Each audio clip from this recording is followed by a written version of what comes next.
Hey everybody, this is Jameson Hapanenko here, and I wanted to make this real quick video today. Normally I'm making videos on how to just make crazy money on the internet, but today I wanted to make a video about something just a little bit different. It was probably about 5-6 years ago when I really started getting into what kind of foods and different vitamins and stuff like that really nourished a person's brain so that we could focus more. I had a conventional business, and I was wanting to take it to the next level. I was working an extreme amount of hours and just super all kinds of hard work and late nights, and so I started doing all this research, and I thought, I started taking fish oil. That really helped me start focusing better during the day at work. I don't know if you have the same experience, but normally it was always like 2-3 o'clock in the afternoon. I'd get a little bit tired. Maybe after lunch I ate too much food, and I'd be kind of sitting there at my desk and be kind of thinking, geez, I don't want to work this afternoon. I'd rather go play at the lake or do something fun.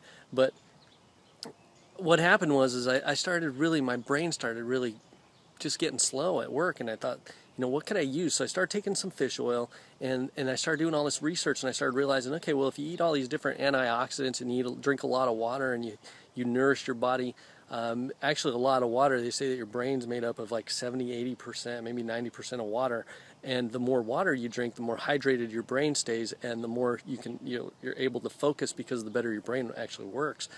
So there was different things like that and stuff that I learned that I started implementing, and it helped me focus. But one of the things that I came across that it really kind of blew me away was that there's a chemical out there called fluoride, and they actually, a lot of people aren't even aware. Well, they are aware that they put it in our water system, but they're not aware how dangerous this stuff is. And why it's so dangerous is because people use the water from the water right out of the tap, and they put it in their baby formula for their child, and it just, you're not supposed to. It's kind of ironic that they're even putting it in our water system. I'm sure there's another story behind that, but they put it in our toothpaste as well.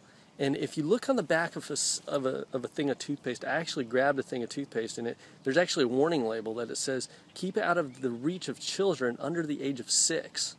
And then it says if you end up swallowing any excess toothpaste, to go ahead and contact poison control right away. So I want you to look on the back of your toothpaste and actually read the warning label.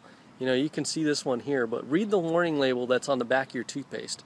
And it's on every toothpaste that's out there. It's hard to find a toothpaste that doesn't have fluoride in it. And this stuff's horrible. I mean, I don't know if you believe the same thing I believe, but I believe that really, whenever you put anything in your mouth, they always say vitamins, liquid vitamins and stuff like that, if you put them under your tongue, that your body absorbs it faster than than just swallowing it.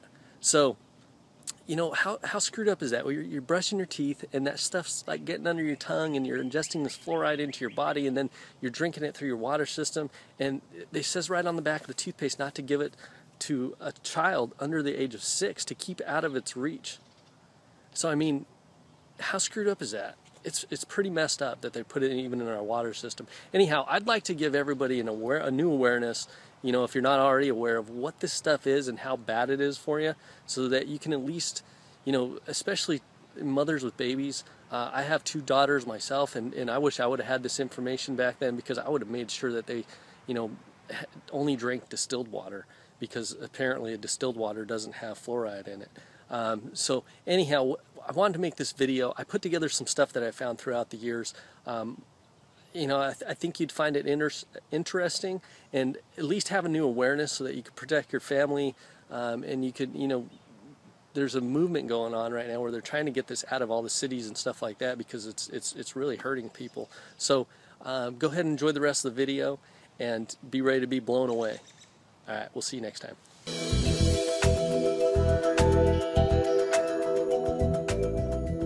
I think the ADA's recent statement on warning against adding fluoridated water to baby formula is a watershed decision. The American Dental Association has finally done what it should have done years ago, and that is to tell parents not to use fluoridated tap water to make up formula. The American Dental Association recommends that we not have fluoridated water be used for making infant formula or for infants to drink. One of the messages which I think is extraordinary in this whole issue is that the level of fluoride in mother's milk is so extremely low. It's 0.004 parts per million, which is 250 times less than we put in the drinking water. There have been a couple men who have said, well, maybe mother's milk is flawed, but most scientists don't go that route.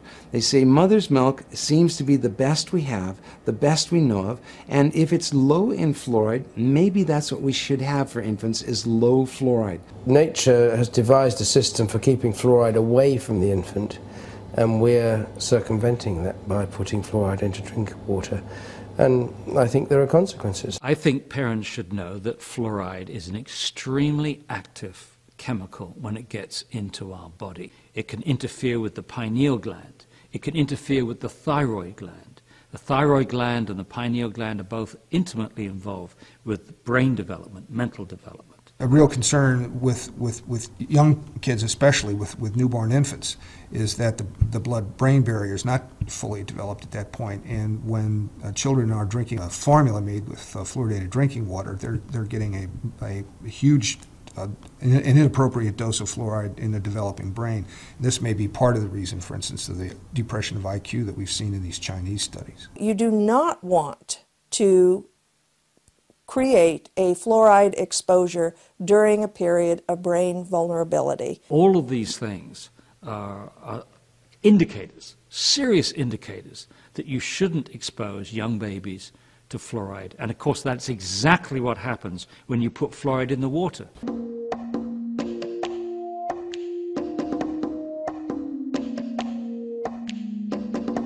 "66% of United States residents' public water is fluoridated. It is known to have tremendous effects on bone cancer, joint problems, bone weakness, lowered estrogen and testosterone levels, and dental fluorosis, which is yellowing of the teeth and pitting in the enamel. Wouldn't it make more sense to enhance public water with vitamins which are meant to be ingested to promote overall health, rather than putting such a toxic chemical in our water with a bogus explanation that it will improve our dental health?